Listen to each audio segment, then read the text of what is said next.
1947 সালের আগে সিন্ধু প্রদেশ অবিভক্ত ভারতের অংশ ছিল। দেশভাগের কারণে তা পাকিস্তানে চলে যায়। তবে এই সীমান্ত বদলে গিয়ে যে কোনো দিন সিন্ধু প্রদেশ আবার ভারতের সঙ্গে যুক্ত হতে পারে বলে বক্তব্য দিয়েছেন ভারতের প্রতিরক্ষা মন্ত্রী রাজনাথ সিং। তার এই উস্কানিমূলক বক্তব্য ভারত পাকিস্তান উত্তেজনা আবারও উস্কে দিতে পারে এমন আশঙ্কা দানা বাঁধছে। এনডিটিভি ইন্ডিয়া টুডে সহ বিভিন্ন ভারতীয় সংবাদ মাধ্যম জানিয়েছে, 23 নভেম্বর রাজধানী দিল্লিতে আয়োজিত সিন্ধি সমাজ সম্মেলনে বক্তব্য দিতে গিয়ে রাজনাথ সিং বলেন, বর্তমানে সিন্ধু প্রদেশ ভারতের অংশ না হলেও সভ্যতাগত ঐতিহ্যের দিক থেকে এটি একসময় ভারতেরই অংশ ছিল এবং ভারতেরই অংশ থাকবে। ভূরাজনৈতিক সীমান্ত কখনোই চূড়ান্ত বা স্থায়ী নয়।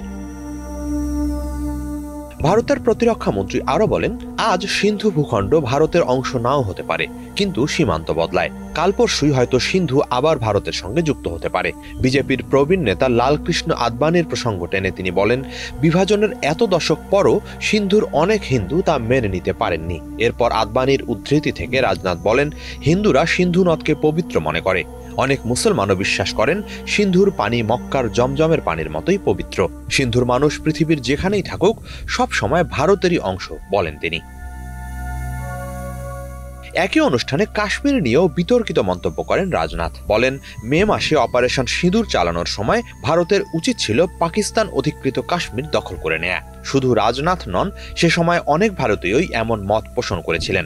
তাদের মতে ভারতের উচিত ছিল পাকিস্তান অধিকৃত কাশ্মীরের দিকে অগ্রসর হওয়া এবং নিজেদের ভূখণ্ড পুনর্দখল করা।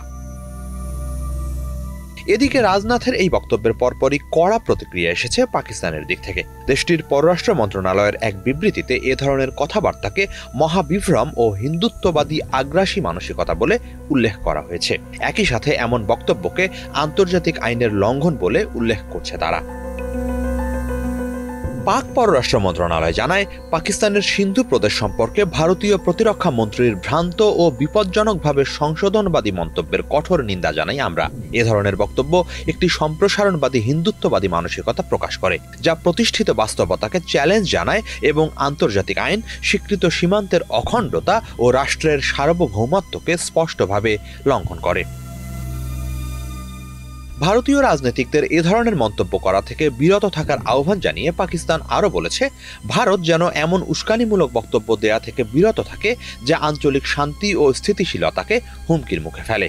ভারতের উচিত নিজ নাগরিকদের, বিশেষ করে সংখ্যালঘুদের নিরাপত্তা নিশ্চিত করায় মনোযোগ দেয়া।